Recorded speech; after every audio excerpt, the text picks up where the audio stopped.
The four members of indie folk rock band Bombay Bicycle Club started playing together since they were 15 years old. And even after gaining fame and recognition for their music in 2006, the then 16-year-olds decided to concentrate and complete their higher secondary school education. How was the A-level results? That's what we want to know. Because A-level is such a big thing in Singapore, right? You do your O-levels in Singapore and do your A-levels in Singapore, right? Yeah, so it's a big thing here because we are a Commonwealth country. So how was the A-level results? How do you guys score? That was a long time ago. We all did well. Right, awesome. We put off committing fully to the band so we could finish our A-levels and then decided to do this afterwards properly. So we all did very well. What kind of students were you? I studied art, geography and physics. I enjoyed French. Alright.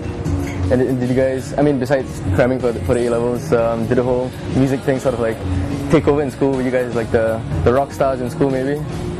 There were quite a lot of bands in our school. Really? So it wasn't like a big deal. I don't think anyone really cared.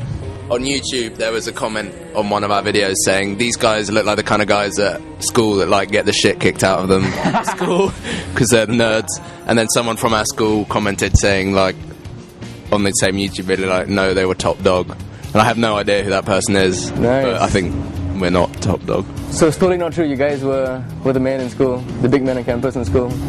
No, we were the nerds. There were much bigger men on campus. Being thrust into stardom quickly and at such a young age, the boys often came face to face with bigger acts on music festivals.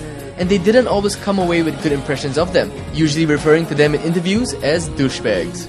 These guys were unknown before and they never thought that they would be famous or douchebags, you know? Yeah. But what do you think is the reason why they become that way? And do you think you guys might be that way in the future? Well, to some people, we probably already are douchebags. I think we can come across as quite aloof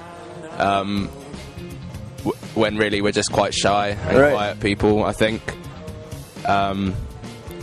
And maybe people that we think are douchebags, it's the same sort of just misconception of someone. Right. I can't think of any douchebags.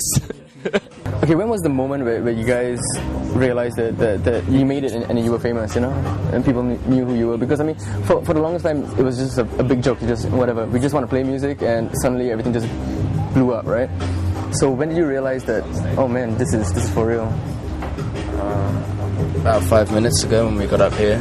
Yeah, when we arrived at this hotel, I think. I don't know, we try and not think about that kind of thing because, like, I think we just enjoy ourselves really. Like, we don't really feel that famous. So, like we said, we come here and no one really knows who we are.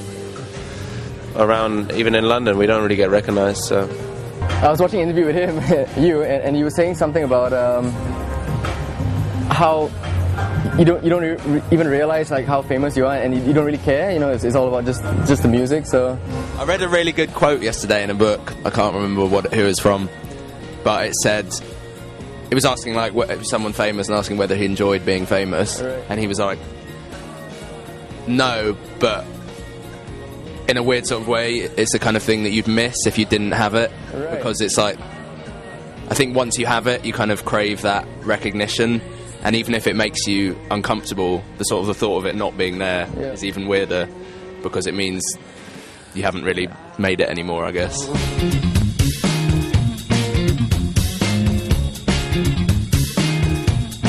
With rock stars come groupies, so which members in Bombay Bicycle Club gets the most bras thrown at them? Find out who in the next clip.